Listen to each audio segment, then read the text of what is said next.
don't worry, something's wrong with you, man. You must not care about him. I worry. And as many times as I read it, I still can't help it. But the Most High ruleth over the kingdom of men, and He gives it to whoever that He wills, and sets up the basis of men over it. According to the Old Testament, God will give you leaders according to how you were behaving. If your behavior was poor, you would get a poor leader, and when you got a poor leader, it just gets worse. When your behavior got so bad that God wanted to correct it, He sent a good man and put a good man in charge. And that good man would straighten it out. Well, as soon as he died and his sons took over, or maybe the next generation, people start falling right back into the mess and get right back in trouble. Kings get worse and worse and worse and worse and worse because the people are getting worse and worse and worse and worse. I used to think that we had poor people because we have poor leaders. Now I believe we got poor leaders because we got poor people. We're not living right, so we're not going to get people up there in charge that are living right. And that's our society. We wonder how in the world could God allow Hitler to take charge and do the damage that he did. He sets up the basis of men over the kingdoms. You got a whooping coming. I mean, that's that, you remember the sermon, the moth, the eagle, and the lion? Brother, when God sends that, that's that lion. That's when you get the trouble. That's when you get the war, the famine, the pestilence. People like to call them cicadas. I'm calling them locusts. I got a couple of bushes they've really worked on. If we had a few more, we might not have a green leaf left. And they like to call them cicadas because the Bible calls them locusts. You get enough of them rascals right there, and you got a problem. God can use the grasshoppers to punish us. And if he needs to, he will. Verse 18.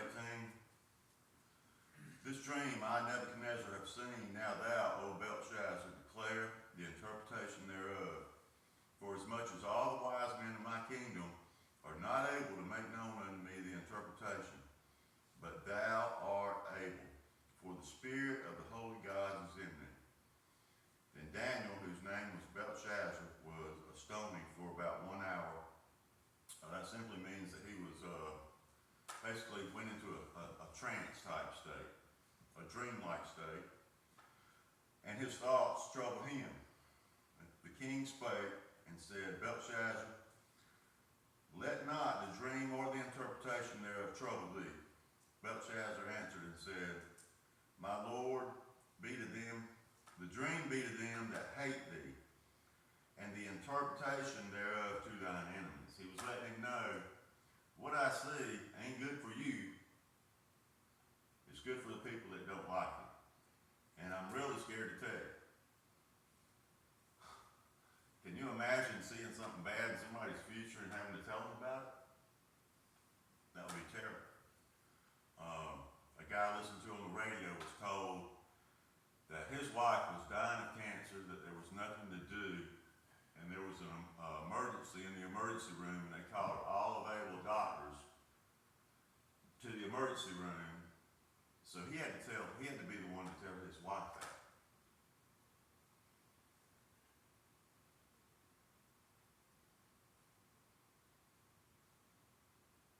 I bet he dreaded that. Laying there waiting on him to go in there in that room and tell him that. Thank God they were wrong. That was 10 years ago, and she's still living today. But if you had bad news like that, you wouldn't want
the interpretation, O king, and this is the decree of the Most High, which has come upon my lord the king. 25. This is what he saw. That they shall drive thee from men, and thy dwelling shall be with the beasts of the field, and they shall make thee to eat grass as oxen, and they shall wet thee with the dew of heaven. You're going to be living outdoors. And 7 times shall pass over thee. You're going to be out there for 7 years, brother. It's going to be rough. Till thou know that the Most High ruleth in the kingdom of men, and give it to whomsoever he will. See, he's going to give you all this. He'll give you all this, and now he's about to take it away. Every bit of it. And whereas they commanded to leave the stump of the tree roots, thy kingdom shall be sure unto thee. After that thou shalt have known that the heavens do rule. Once you have learned your lesson, brother, God's going to give it back to you. How about that? Just like us, just like me. Once you tote your whooping and you learn your lesson, hey, here I am. Here I am. 27. Wherefore, O king, let my counsel be acceptable unto thee, and break off thy sins by righteousness, and thine iniquities by showing mercy to the poor, if it may be a lengthening of thy tranquility. Maybe, God's mad at you now, he's going to settle it. Maybe when you start back, if you start acting right and living like God wants you to live, he'll give you some tranquility in your last few years. All this came upon King Nebuchadnezzar. These last couple of verses from here to 37 are critical.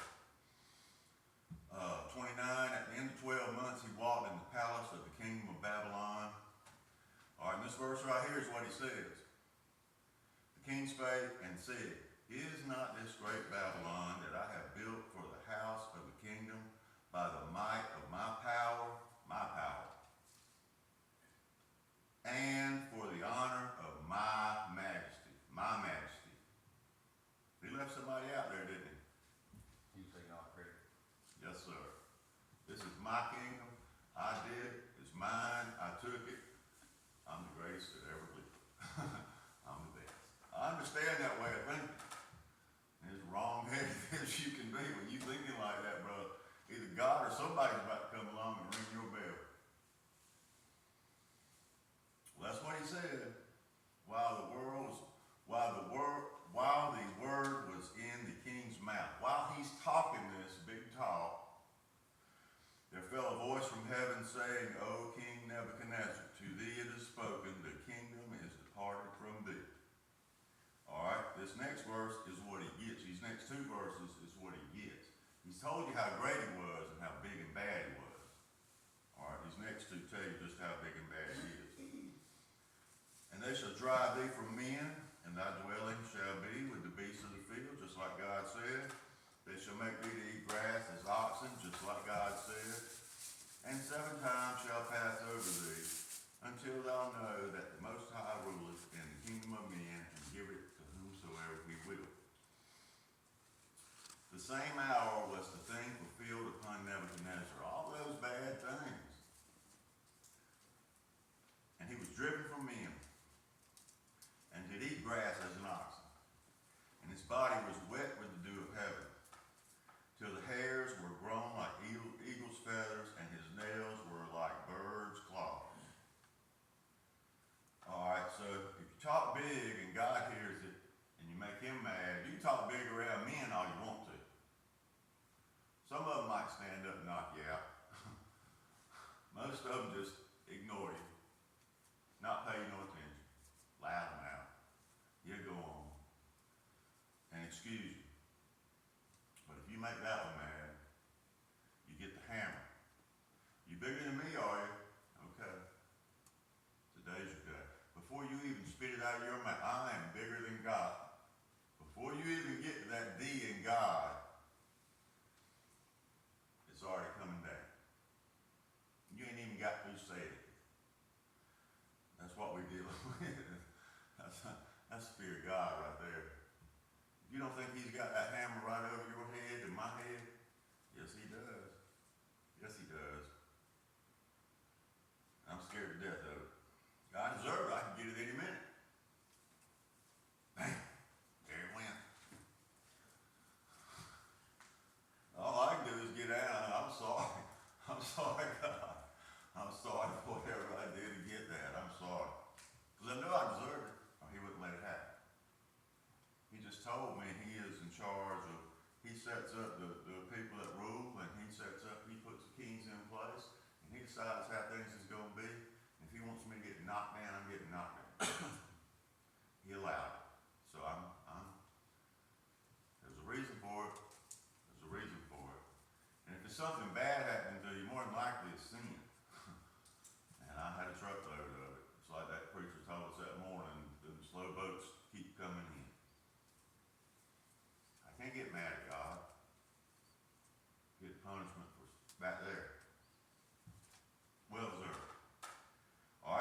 and stay his hand, or say unto him, what doest thou?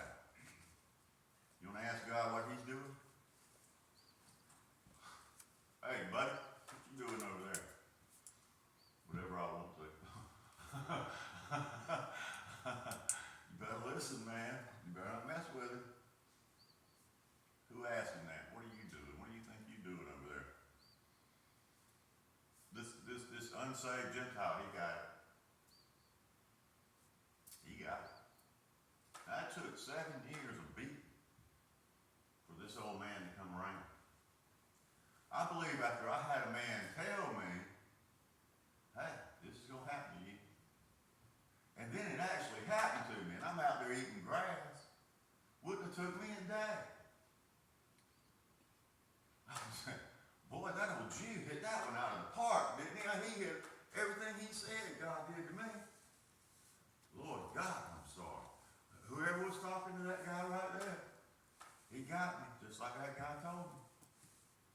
And that guy's up there in the palace. It wasn't him. It was his God that got me. I think I would have figured it out a lot quicker than he did. I did download a recipe for dandelion greens. I'd always heard about that. So if times get hard, I got a yard full of them. Well, none of us starve, I don't think, if we've got some fat back or something to fry it in.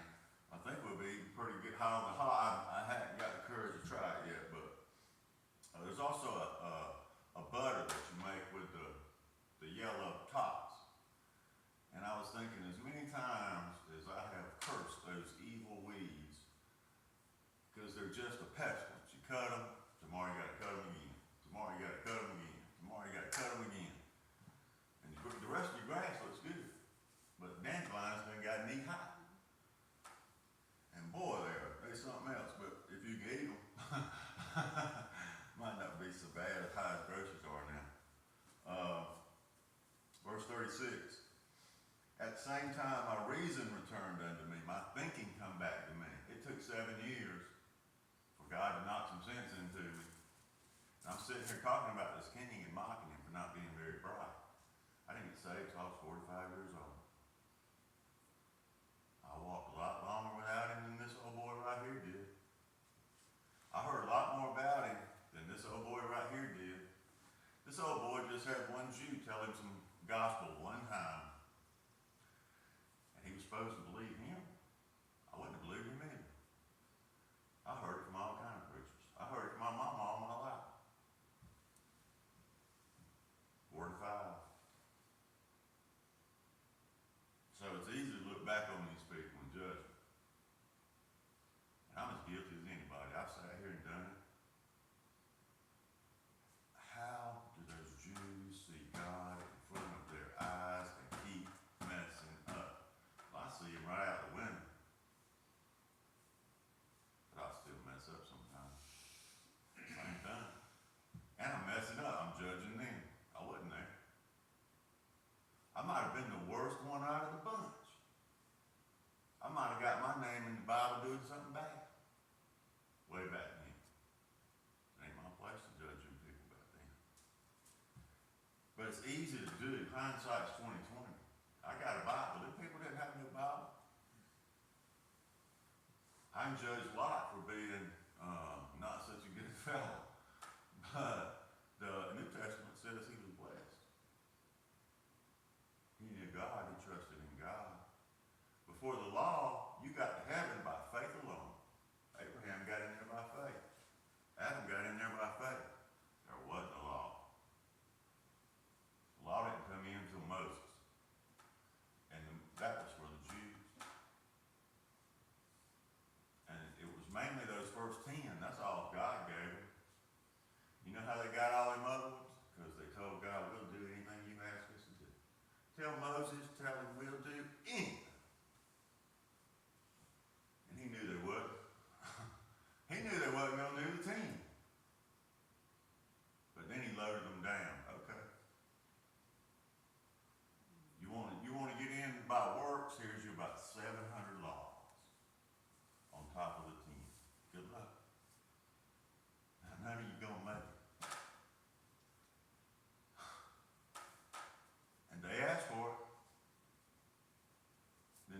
comes in, he cuts it in two. He goes from 10, 600 something, 700 for the Jews, 10 for the Gentiles, is what Paul was trying to tell us. Jesus said, oh, 2. If you do those 2, don't worry about the other ones. You can't break them other ones if you do my 2. It's impossible. You can't love God with all your heart, mind, body, and soul and kill somebody. All my heart, mind, body, and soul? There ain't no hatred in here then.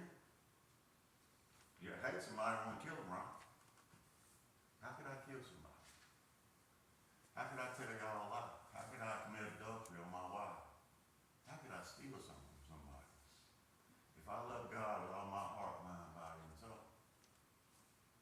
If I love my brother as I love myself, well, I don't do damage to myself. I try to do helpful things to myself. I don't want to harm myself. I don't want to harm my progress. I want to boost my progress. So why would I tear myself down? Why would I tear you down?